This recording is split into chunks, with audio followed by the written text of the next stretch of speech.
No one to my left. No one to my right.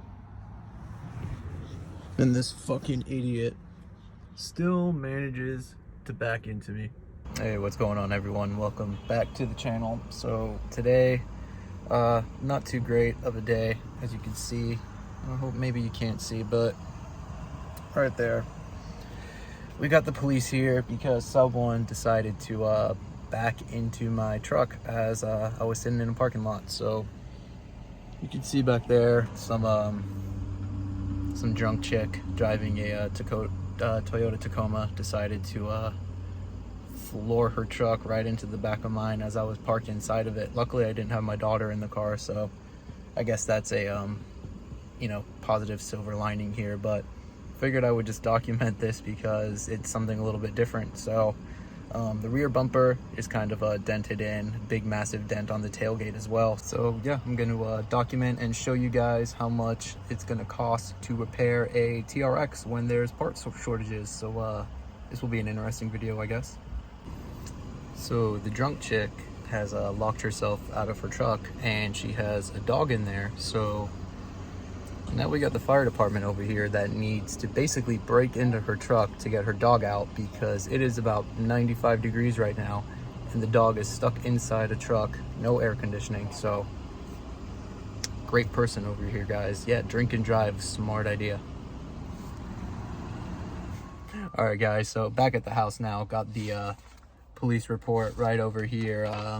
So yeah, the girl, 24 years old, snowbird from New York, spring break, drinking, not paying attention, basically just being an immature 24-year-old. I don't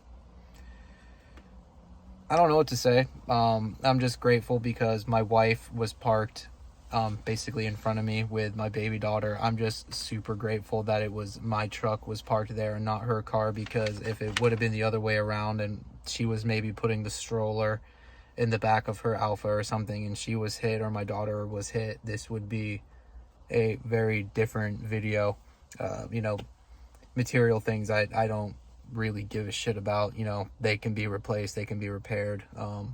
People, they can't be. So again, it sucks. It's a massive inconvenience, but it could have been 1,000 times worse. And yeah, for you guys out there, just pay attention to your surroundings, guys. Don't drink and drive. And if you're going to, you know what, just don't do it.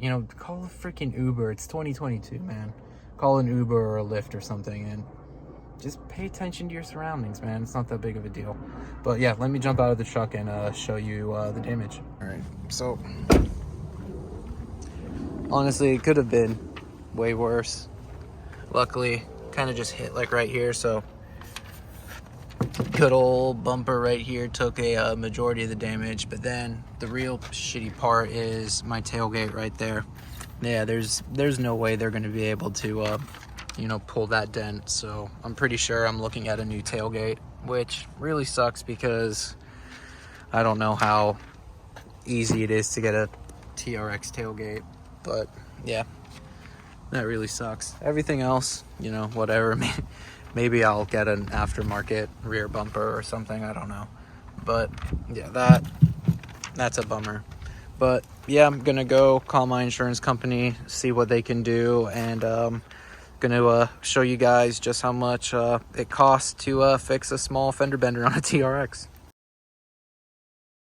All right, everyone, so it's been 11 days since the accident. This was the quickest I could get into the body shop to have them have a look at it. I guess they're really backed up right now, but you can kind of see paint started flaking off there. It's not really showing up on video all too well because it's a black truck, but it's pretty foobarred in there. I had a PDR person have a look at it just to see if I could avoid the whole insurance thing, but yeah, there's no chance with that. So I'm gonna go ahead, get this over to the body shop, and then I'll go ahead and share the estimates with you. Okay, so just went to the body shop to get it appraised, and crazy situation. Typically, their protocol was I had to drop the truck off there, then they would pre-order the parts, they would have the truck there, they would fix it and then give it back to me.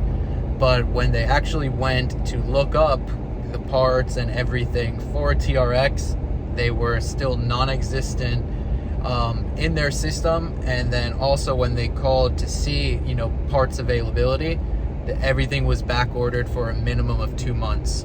So they made a special, I guess, circumstance where they would order the parts for me, allow me to take the truck, and, you know, keep the truck in my possession until the parts would become available, and then they would go ahead and swap everything out. Everything was non-repairable. The tailgate's aluminum, so that needed to be replaced. The bumper, you know, they couldn't repair it. It needed to be replaced. So it was more or less what I was expecting. So I still don't know, like, the price of the parts and everything. I guess I'll get that when I finally get the, you know, the final invoice. But I just had to prepay my deductible, which was, you know, $500. You know, nothing crazy.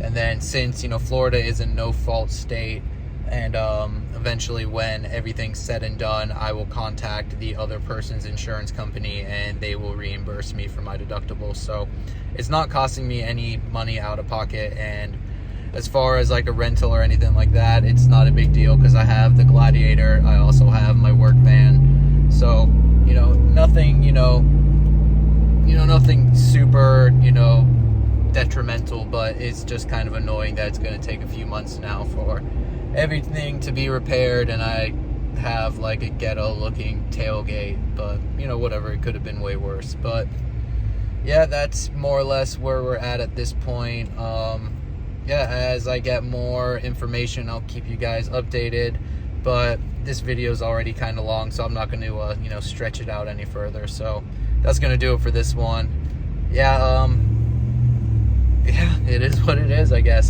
Hit the like button, hit the subscribe button, and I'll see you guys in the next video. Hopefully it'll be better than this one. Later.